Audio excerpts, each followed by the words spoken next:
Today I'm going to show you how to make milk ramen, and if you've tried this before and didn't like it, you're doing it wrong. So today I'm going to teach you how to do it properly, and if it comes out right, it should be more like a savory, creamy pasta. So let's get started. The most important thing is you gotta get your measurements right when it comes to how much water you use and how much milk you use. The other thing that I'm going to suggest that a lot of people make a mistake on is typically everyone uses the Nongshim Shin Ramen. Now, this is one of my favorite ramens to eat. It's spicy, it's savory, but when it comes to this dish, it actually doesn't work. Well, certainly not as well as this guy here. This is actually the same company. They're both made by Nongshim, but this is Ansong Tangmyeon, which is a little more savory. It's not as spicy because when you're making a creamy sauce, you don't typically want it to be spicy. So if you can find this one, or even like a chicken broth or something that's not spice based, but more like a chicken broth based or a pork broth based, even seafood is fine, but you want to get the broth right because that's going to be the main flavor of your milk ramen. The other thing that I mentioned is you've got to get the measurements right on your water and your milk. And this is very important because you want this to be a creamy noodle dish rather than a soggy soup. And you don't want your noodles to be all mushy, which can happen if you get the measurements wrong. So I'm going to measure exactly 1.5 cups of water to start my ramen. So as you can see, the important thing is I don't want to have too much water, and the reason being is I don't want to waste any starch. I'll explain more about that in a little bit. I'm going to boil this water, and then I'm going to explain the rest of the ingredients. The other thing that's good about using less water is the water is going to boil quicker, and this whole thing will be done a lot faster. Let's go over the other ingredients. You actually don't need anything else other than your packet of ramen. But I'm going to add a couple of more ingredients, that being some green onion, and then I'm going to add 1 sausage as well. Now, I'm going to cut the sausage diagonally. This will give it a kind of a weird S shape after it cooks. So it looks a little bit more presentable. I like to have a little bit of meat or protein in most of my food, so that's why I'm adding the sausage here. The green onion, I'm also going to do a diagonal cut. I was once taught a long time ago that you should try to have at least 3 different colors in everything that you cook, as things that look better often taste better. And you can see the red from the sausage, the green from the green onions, and then the actual noodles themselves should come out to be sort of like a creamy, maybe a peachy sort of a color, which we'll show you in a bit. So we've got our green onions and we have our sausage. So once our water is boiling, I'm going to add the noodles only. Okay, I'm going to save the soup package for a little bit later, and then I'll show you what to do with that. So we're going to save this a bit, and then we're going to use our noodles once the water boils. In the meantime, I'm also going to measure 1/2 cup of milk. And like I said, it's important to get the measurement right. 1/2 cup or 125 milliliters of milk. You don't want to have too much, otherwise, again, it's going to be too watery. So 1/2 cup of milk is all I'm going to be using for this recipe. Okay, so you can see that our water is boiling now, and that means I'm going to put the noodles in. Now, the noodles, you can see, don't fit perfectly in here, so I'm going to have to take a little bit of time to make sure that gets in there completely. And you're only going to boil this for about 2 minutes.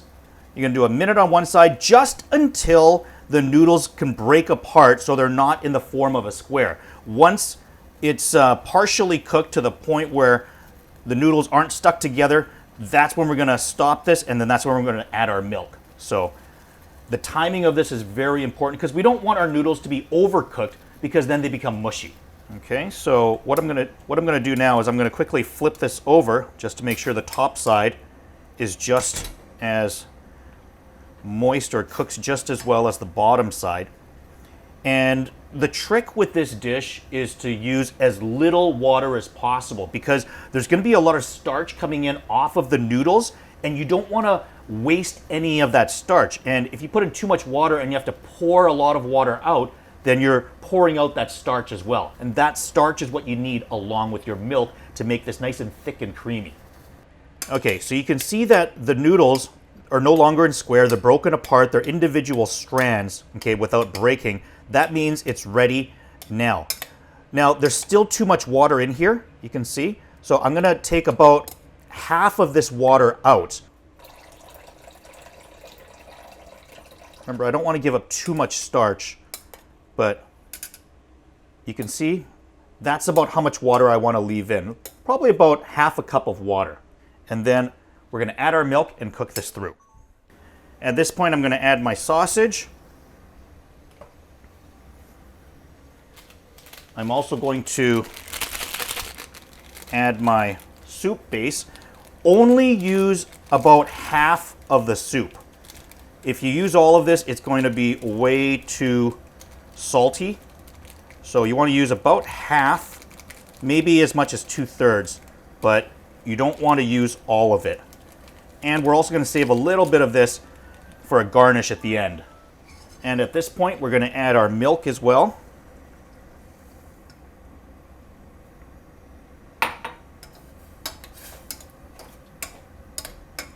And then you want to just keep stirring it. And it may seem a little bit watery right now, and it is, but if you give this about 2 minutes, then as the noodles completely cook, your sausage finishes cooking, then by then this sauce will be nice and thick and creamy.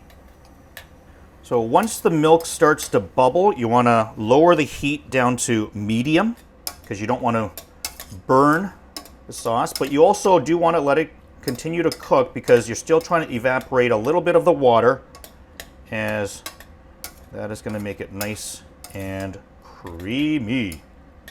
So this should take about 3 minutes or so once you've added the milk, and you'll see that it thickens, and you'll basically know once it's nice and thick that your noodles and your sauce are done. You can see here that it's nice and creamy. It's not watery at all. And that is your finished product. So let's just plate this up.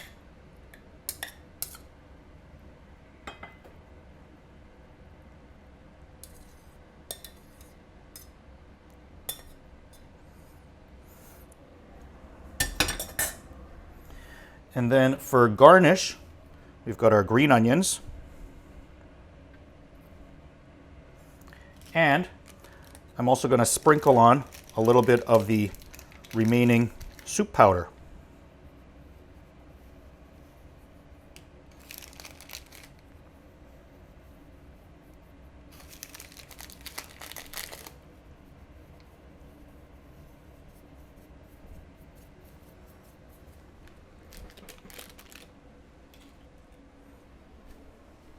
And this is the final product. As you can see, it's more of a creamy pasta than it is a soupy ramen or a cream soup ramen.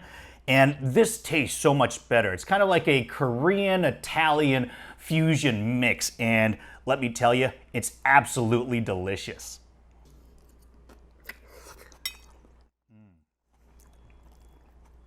That is perfect.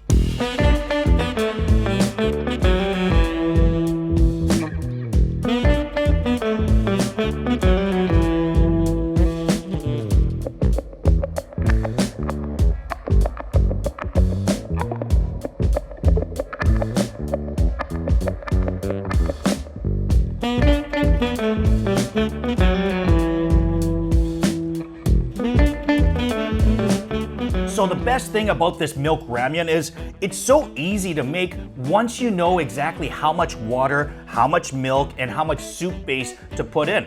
It can look presentable as well, and it's absolutely delicious. Make sure you give this a try as well, and when you do, give it a thumbs up and subscribe to the channel for more great content.